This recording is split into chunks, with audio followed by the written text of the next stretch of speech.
Ok, gente amiga, gente querida, você está no melhor lugar que poderia estar. Você está na Carvalho Pictures, o seu canal de matemática, que vai te ajudar você a se preparar para a SpaceX. Nós estamos então falando, no caso aí de análise, né, a parte aí de conjuntos. Vamos finalizar então com a parte aí dos intervalos numéricos, ok? Fica então com a gente. Vamos lá, no caso então, quando você tem dois números reais A e B distintos, diferentes, né, você chama, no caso aí de intervalo real, o conjunto de todos os númerozinhos, né, que estejam between, aí sim, né, entre esses dois valores, o A e o B, ok? A e B nós chamaremos de extremos do intervalo. E dependendo do tipo de intervalo, nós podemos incluir esses extremos ou não. Vamos ver? Então existe no caso aí o chamado intervalo fechado. Como assim? Quando você encontra os dois extremos A e B entre colchetes, no caso então, isso é uma representação simbólica do que vem a ser um intervalo fechado. Ou seja, vão ser todos os elementozinhos x pertencentes ao conjunto dos reais, tal que o x ele é um valor numérico entre A e B, inclusive incluindo o A e o B na história, né?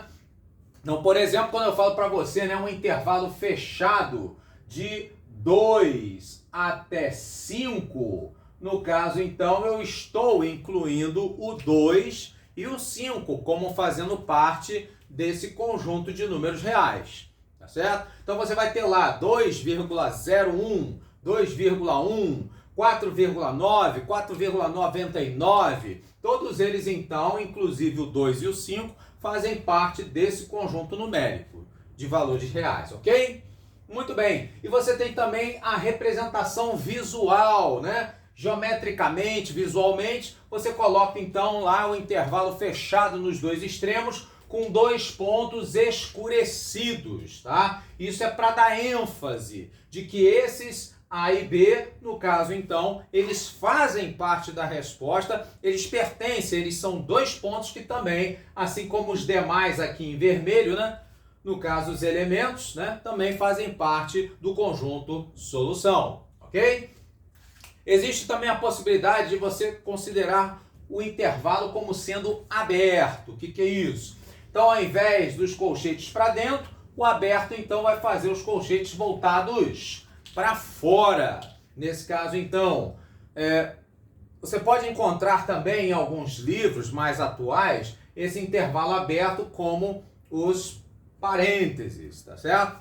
Nesse caso, então, essas duas representações para intervalo aberto, essa última aqui aparecendo mais vezes nos concursos, né, justamente por erros tipográficos, né? Se isso aqui não ficar muito bom, né, acaba gerando dúvida. Então, para não ter esse tipo de problema na hora de imprimir, né, por exemplo, uma prova, está se adotando mais esse modelo aqui com os parênteses. Então, no caso, é intervalo aberto A e B, eu só vou considerar, então, o miolo do pão. Eu tiro a casca do lado de fora. Traduzindo, serão todos os elementos x entre A e B, só que aí eu excluo, eu retiro o A e o B do meu conjunto solução, ok?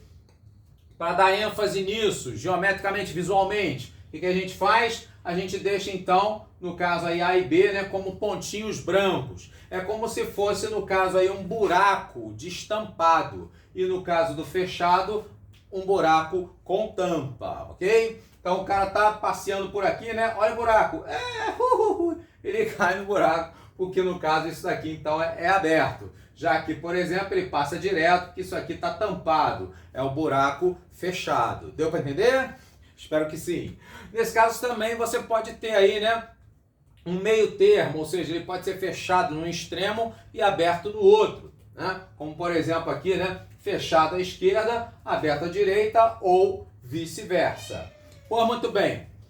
Uma coisa também que pode aparecer no caso aí, né, quando você resolve equações, inequações, melhor dizendo, sistemas, né, de inequações, são os chamados intervalos infinitos, né? Quando você tem, então, por exemplo, intervalo fechado em A e aberto em mais infinito, no caso aí, né? Infinito é sempre aberto, né? Não tem como fechar uma coisa que é infinita. Mas aí o que ele quer dizer com isso, né? Ele quer dizer que os elementozinhos reais, né? Eles todos serão maiores ou iguais ao A, porque o A aqui sendo fechado, ele também faz parte da resposta. Mas aí eu vou pegar todos os valores maiores que A. Quando, por exemplo, eu digo para você que x tem que ser maior ou igual a 3. Eu vou estar incluindo o 3 e todos os números que são maiores que 3, ok? Oh, mas são muitos, né? Pois é, são infinitos. Por isso, então, daí vem a convenção, né? O 8 deitado, o símbolo aí do infinito. E como todos eles são maiores que 3, a gente adota o mais infinito, ok? Então, mais infinito não é porque todos eles são positivos, não. É porque todos eles são maiores que o valor, tá certo? No caso, então, dando ênfase à bolinha fechada no A. Já, por exemplo, se for intervalo aberto em A, bolinha aberta, e no caso, então, né, de A mais infinito, eu vou, no caso, só incluir, né, os valores aqui em vermelho. No caso, então, não vai incluir o A no conjunto resposta, no conjunto solução. Seria algo, por exemplo, x maior que 2. Na hora que você resolve uma equação, encontra esse tipo de resposta aí.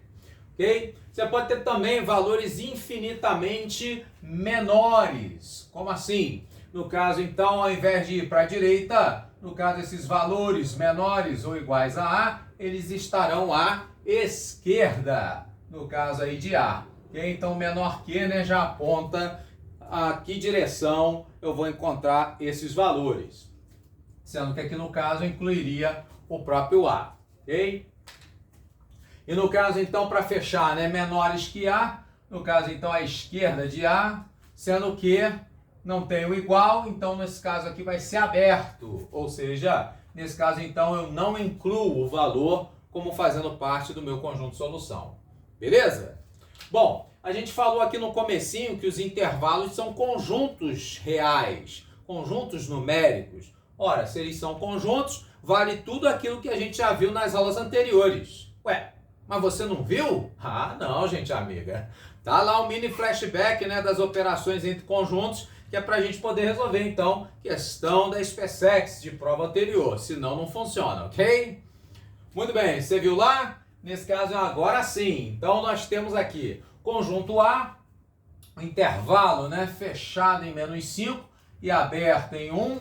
E no caso aí o conjunto B, né, são os números reais entre menos raiz de 2 sobre 3 e raiz de 5. Observa, no caso aí, os dois extremos abertos. Muito bem. E aí ele pergunta, se a gente for fazer, né, a diferença A menos B e a interseção, qual seria então a solução? Quais seriam os resultados? Vamos ver? Então, no caso aí da diferença, agora que você relembrou, né, é aquilo que o A tem de diferente em relação ao B. Para facilitar, gente amiga, principalmente para quem está vendo isso agora, né, é interessante você tentar desenhar, daí, né, a representação gráfica, ela é muito útil para resolver esses tipos de questão envolvendo as operações. Tá? Então, se você está vendo isso de começo, eu recomendo. Então, vamos lá. No caso, então, que o A tem de diferente em relação a B, está simples, extremamente simples de visualizar quando você usa aí a forma correta, a forma visual, a geométrica. Você vai ver, então, que esse trechinho, aqui, ó, esse primeiro aqui só tem A. No caso, então, não tem B, né? No caso, então, esse pedacinho aqui é único e exclusivo, só pertence ao A. Por isso, então, a gente diz, é o que o A tem de diferente em relação ao B, tá certo? Então, vai incluir, no caso aí, né, o menos 5. Então, vai ser de menos 5 até o menos 2 raiz de 3. E aí a pergunta, no caso, esse menos 2 raiz de 3, ele vai ser aberto ou fechado? Pois é, nesse caso, então, o que acontece? É o que o A tem de diferente em relação ao B. O menos 2 raiz de 3 tem no A. Dentre esse intervalo aqui de númerozinhos, Nuzinhos, né? O menos 2 raiz de 3 está aqui dentro. O B não tem menos 2 raiz de 3, percebe? Aqui é aberto. Ele não pertence ao B, mas ele pertence ao A. Então, se ele pertence ao A, é o que o A tem de diferente em relação ao B, o B não tem, o A tem, então ele participa, no caso aí, né, do conjunto A menos B. Ok, gente amiga?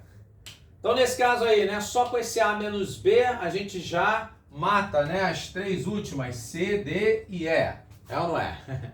Então, ora pois, nesse caso aí, vamos ficar entre A e B, né, essas duas primeiras. Para desempate, então, vamos fazer a interseção B, ok? A interseção B, você já viu, né, o que os dois conjuntos têm ao mesmo tempo, é o que eles têm em comum. Nesse caso, então, a gente vai ver, né, o trechinho que aparece nos dois ao mesmo tempo. Tá aqui, ó. Esse trechinho, então, né, no caso aí, né, que aparece nos dois intervalos, vai ser, no caso aí, do menos raiz de 2 sobre 3 até o 1. Sem problema nenhum. Só que, lembrando, para fazer parte da interseção, ele tem que estar nos dois conjuntos, tanto no A quanto no B. Bom, menos raiz de 2 sobre 3 está no A, mas não está no B. Aqui é aberto. Ou seja, vai estar nos dois? Não, né? Então, se não está nos dois, ele fica aberto ou fechado? Isso, gente amiga. No caso, então, né, você é esperto e sabe que ele vai ficar aberto. Muito bem. E no caso, então, desse outro trechinho, né? No caso aqui, no A, ele é aberto. No B, aqui no caso, tem o 1, né? O 1 é um valor entre esses dois. Aqui é fechado. Se num ele é aberto, no outro é fechado, ele vai pertencer aos dois ao mesmo tempo? Ele vai pertencer à interseção? Claro que não. Nesse caso, então, ele também vai ser aberto nesse intervalo. Ou seja, o conjunto interseção de menos raiz de 2 sobre 3 até 1, sem problema nenhum, só que nesse caso vai estar aberto nos dois extremos, ok, gente amiga? E isso, então, nosso critério de desempate, no caso aí a letra A nossa opção correta. Você gostou? Ah, que bom! Então curta, comenta, compartilha, espalha para geral, para quem quer se preparar para a SpaceX, né, ou conhecer melhor esse assunto, para dar aí um joinha, um gostei. Grande abraço e até o próximo vídeo. Valeu!